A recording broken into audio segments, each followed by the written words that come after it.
नमस्कार, news 18 JKLH देख रहे हैं आप। मैं हूं आपके साथ दिव्या सिंह। नेपाल में छात्रों के भारी विरोध प्रदर्शन के बीच PM KP Sharma Oli Dubai भाग सकते हैं। नेपाली मीडिया रिपोर्ट ने दावा किया है कि नेपाल के प्रधानमंत्री केपी शर्मा ओली इलाज करवाने के लिए दुबई जा सकते हैं।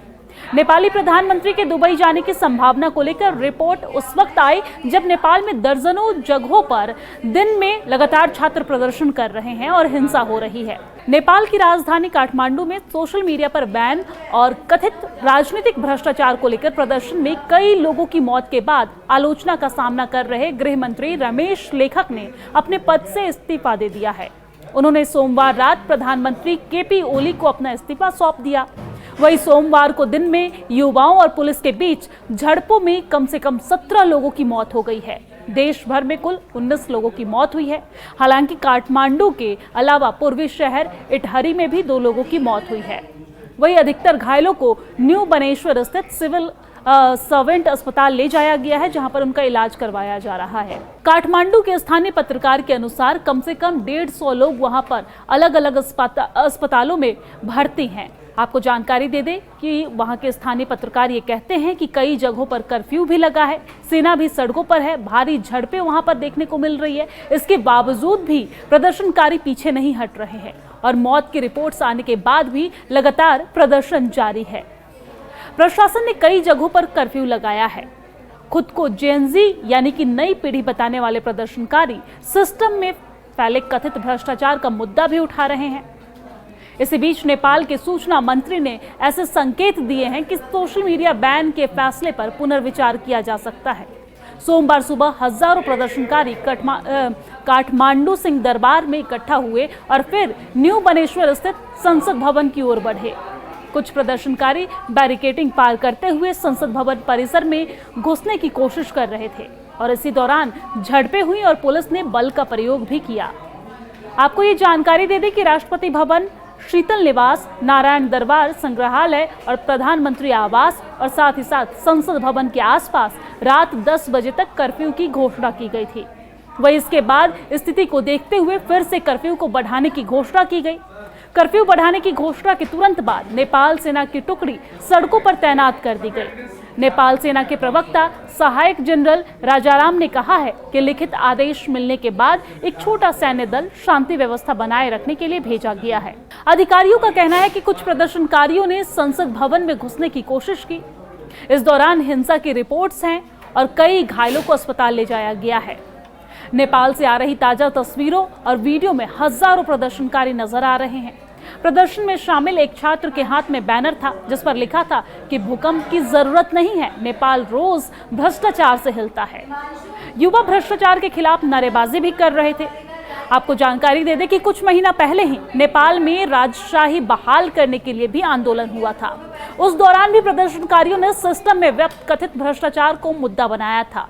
नेपाल सरकार ने बीते सप्ताह 26 प्लेटफॉर्म पर प्रतिबंध लगा दिया। इसमें फेसबुक, इंस्टाग्राम, व्हाट्सएप जैसे चर्चित सोशल मीडिया और मैसेजिंग प्लेटफॉर्म शामिल है।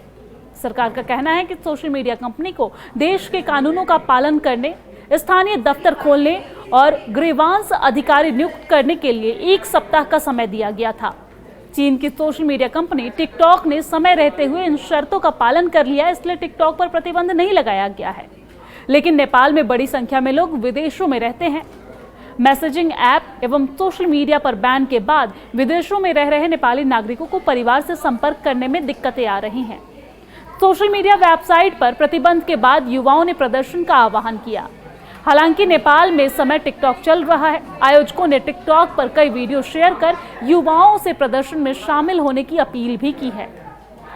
टिकटॉक पर नेपो बेबी ट्रेंड भी चलाया जा रहा है, जिसमें नेताओं के बच्चों के ऐशो आराम भरी जिंदगी की तस्वीरें और वीडियो पोस्ट किए जा रहे हैं। इसमें सवाल उठाया गया है कि राजनेता अपने बच्चों को तो फायदा पहुंचा रहे हैं, लेकिन देश के लिए काम नहीं कर रहे हैं। कई वीडियो में नेपाल के दूर दराज इलाके में रहने वाले लोगों के कठिन जीवन और नेताओं के आरामदायक जिंदगी की तुलना भी की गई है। वही आपको बता दें कि गुरुवार नेपाल सरकार ने सोशल मीडिया प्लेटफॉर्म पर प्रतिबंध लागू किया था। इसके बाद से युवा इसके खिलाफ अभियान चला रहे हैं। हालांकि इन प्रदर्शनों का कोई केंद्रीय नेतृत्व नहीं है, लेकिन कई युवा समूह भीड़ जुटा रहे हैं। ये समूह कार्रवाई का आह्वान और ऑनलाइन अपडेट जारी कर रहे हैं। नेपाल के प्रमुख शहरों काठमांडू, पोखरा और इटहरी के कॉलेजों और विश्वविद्यालयों के छात्रों को वर्दी पहनकर किताबें हाथ में लेकर प्रदर्शन में शामिल होने के लिए बुलाया गया है। सोशल मीडिया पर शेयर किए जा रहे वीडियो में स्कूली बच्चों को भी मार्च में हिस्सा लेते हुए दिखाया गया है।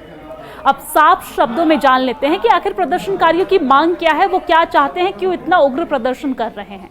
तो दरअसल उनकी दो मांगे हैं और मांग बिल्कुल साफ है। पहली मांग ये है कि सरकार सोशल मीडिया से तुरंत प्रतिबंध हटाए और दूसरी मांग ये है कि प्रदर्शनकारी जिन भ्रष्ट कार्यप्रणाली की बात कर रहे हैं, अधिकारी उसे तुरंत रोके।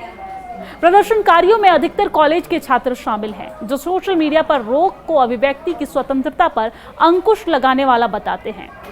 वहीं इस प्रदर्शन के बाद देश भर में पुलिस की निगरानी भी जारी है। नेपाल पुलिस सिर्फ काठमांडू ही नहीं बल्कि देश के कई हिस्सों में निगरानी कर रही है। सोमवार सुबह से ही काठमांडू और कई प्रमुख शहरों में प्रदर्शन हो रहे हैं। सिर्फ काठमांडू ही नहीं बल्कि कई और शहरों में भी प्रदर्शन लगातार जारी है। पुलिस बल इसकी निगरानी कर रही है। शांति व्यवस्था बनाए रखने के लिए हर पहलू का ध्यान रखते हुए योजना बनाई गई है और बल तैनात किए गए हैं।